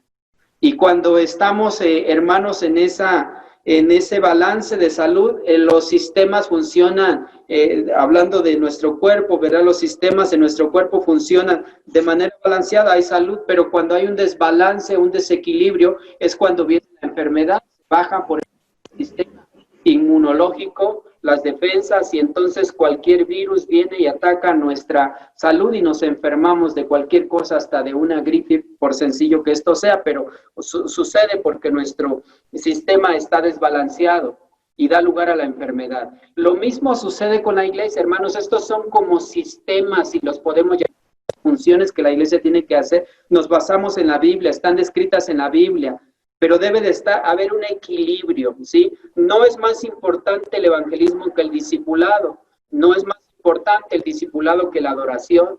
Todos están al mismo nivel y cumplen una función específica y ayudan a que la iglesia esté sana o saludable. Que si queremos salud, tenemos que buscar el balance, el equilibrio. La salud viene del equilibrio entre las 5 funciones. Necesitamos tener diferentes experiencias espirituales con Dios para llegar a ser maduros espiritualmente. Si vamos a avanzar hacia la madurez, toda la iglesia debe involucrarse en estas 5 funciones. Tenemos que adorar, tenemos que alabar a Dios con todo nuestro corazón. Esa es la adoración, la alabanza, la adoración a Dios. Tenemos que construir relaciones duraderas de amor a través de la comunión, ¿verdad? La comunión. Tenemos que crecer en conocimiento bíblico, en carácter, en compromiso por medio del discipulado. Tenemos que servir a Dios usando los dones y talentos en el servicio que podemos dar a los demás. Tenemos entonces que proclamar a Cristo compartiendo nuestra fe en Él. Cualquier plan que elaboremos, hermanos, cualquier estrategia que diseñemos para llevar a la iglesia a la madurez espiritual debe de incluir estas 5 funciones que hemos mencionado: evangelismo, educación, servicio, comunión y adoración. Pues el crecimiento espiritual, la salud espiritual, se logra participando de las 5 funciones bíblicas de la iglesia que hemos descrito aquí. Así que esta es la propuesta que he hecho respecto, hermanos, de lo que es ser una iglesia sana. Y espero que esto pueda ser útil para usted y que pueda entonces aplicarlo en su iglesia, o si ya lo está aplicando, pueda aún incluso mejorar en este aspecto. Hermanos, de mi parte es esta la ponencia. Yo espero comentarios, opiniones, preguntas, cosas que ustedes tengan para decir en este tiempo, en estos minutos que nos quedan. Hermano, gracias por la enseñanza de hoy. Creo que es bastante práctica de lo que ya ve que decían que qué es lo que pretendíamos. Pues justamente creo que esto que ha mencionado es algo muy práctico de cómo poder llegar a tener esa iglesia sana para que después de ahí pues se empiece y se reproduzca. Y hermano, yo sé que ahorita estamos en tiempos diferentes en cuanto a cómo estamos haciendo iglesia. Y nada más preguntarle cuál es su opinión respecto de que si estos mismos principios los podemos establecer ahorita que estamos teniendo, así entre comillas, una iglesia en línea. Yo creo que sí, hermano. Yo creo que podemos seguir estos principios, estas cosas que hemos enseñado, lo que es la parte de la iglesia, las funciones bíblicas, ¿verdad? Y poder seguir enseñando la palabra de Dios a través de la internet, ahora que nos conectamos, poder servir hasta donde podamos o no sea necesario a los hermanos, ¿verdad? Adorar lo podemos hacer estando todos juntos, todos conectados. Tal vez en lo que nos limitamos más sería en lo de la comunión, porque es cierto que no podemos juntar un grupo grande por las razones obvias que ya sabemos, ¿verdad? Pero allí en grupo pequeño tal vez la familia, ¿verdad? Puede hacer esto y aprender a tener ese compañerismo, a profundizar ese compañerismo, esa comunión entre la misma familia, ¿verdad? Quizá lo más limitado sería en este aspecto eso, porque creo que lo demás lo podemos hacer. El evangelismo lo podemos hacer tal vez a través de las redes sociales o de formas electrónicas, no sé, ¿verdad? Tal vez no se nos dé mucho o no se nos dé a todos, pero algo de esto podemos hacer, o tal vez orar por personas que nosotros hemos estado orando para salvación y en la medida de lo posible testificarles. Pero creo que sí podemos hacer esto que hemos dicho. Ok, gracias. Gracias. Y, hermanos, si nos dan las indicaciones de cómo podemos acceder a los documentos, estaría muy bien. Ok. Quiero... o no sé si alguien más, ¿verdad?, quiera comentar algo. ¿Puedes dar la indicación?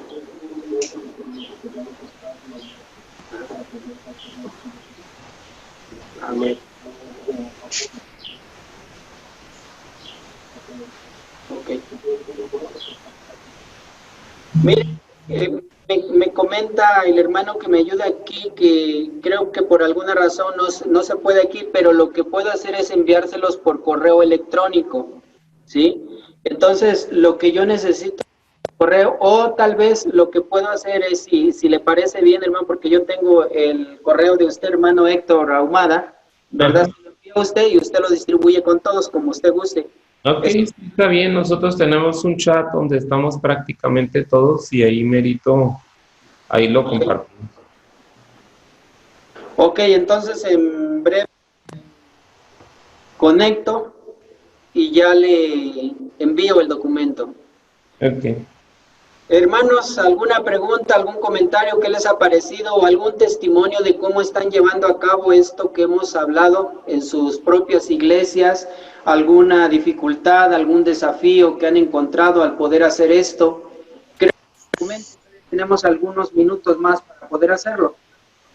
Si alguien lo desea compartir, adelante. Dios le bendiga, hermano. Una breve consulta. Sí. Nos estuvo compartiendo algunas cuantas definiciones de las enfermedades de la iglesia. No sé si me pueda comentar, hermano, quién es el teólogo o el pastor que dio forma a estos nombres de enfermedades. Pues vaya, con el motivo de poder darle un poquito más de seguimiento. Ok. Está en un libro que se llama Crecimiento de la Iglesia. Crecimiento de la Iglesia, y el autor es Pedro Larson.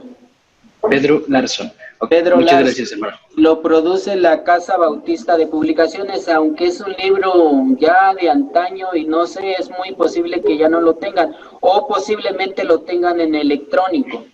¿Sí? En formato. Entendido. Igualmente, pues la referencia va a ser muy útil, hermano, muy grata explicación. Muchas gracias. Sí, hermano, de nada, estamos para servir. ¿Alguno más, hermano? Adelante, puede preguntar, pueden comentar algo.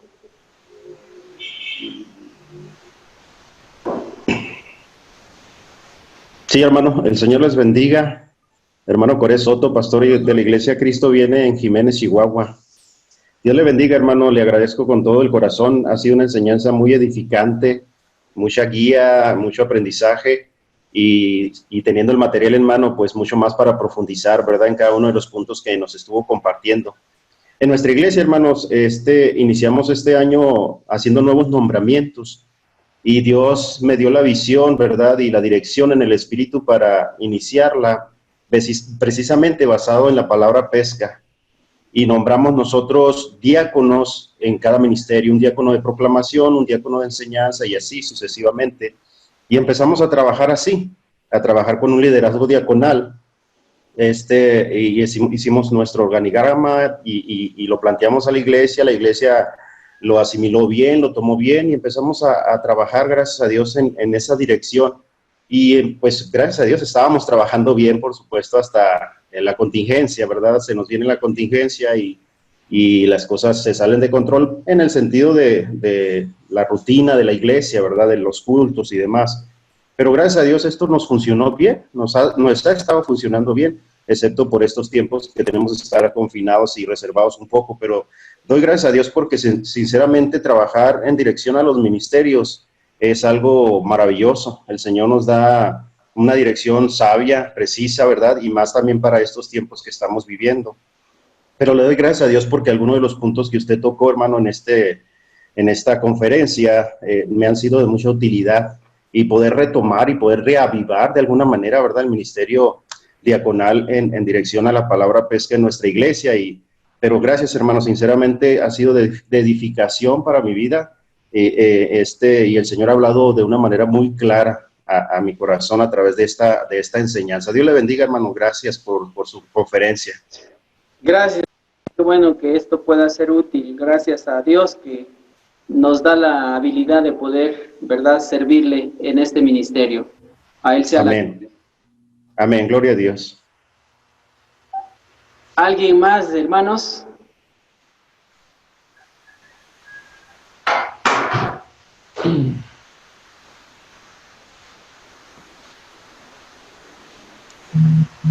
Bueno, si ya no hay más, quien quiera participar, decir algo, gracias, hermanos, fue una mañana maravillosa, sin duda Dios ha hablado también a mi vida, a mi corazón, y espero que lo haya hecho con ustedes también, y que lo que en esta mañana se compartió pueda ser para el ministerio que Dios les ha dado, para ser más excelentes siervos para la gloria de Él, porque todo lo que somos y todo lo que hacemos y todo lo que podemos tener como logros es para la gloria de Dios. Si puede haber algo bueno en nosotros, es por la gracia de Dios y es para la gloria, ¿verdad? Entonces, a Él sea la gloria por todo. Muchas gracias, hermanos, y nos vemos el próximo sábado a la misma hora y estará compartiendo el próximo sábado el pastor Gilberto. Dios les bendiga a todos. Un abrazo a la distancia. Gracias. Gracias, Dios hermano. bendiga, hermano, gracias. Gracias, Dios te hermano. guarde.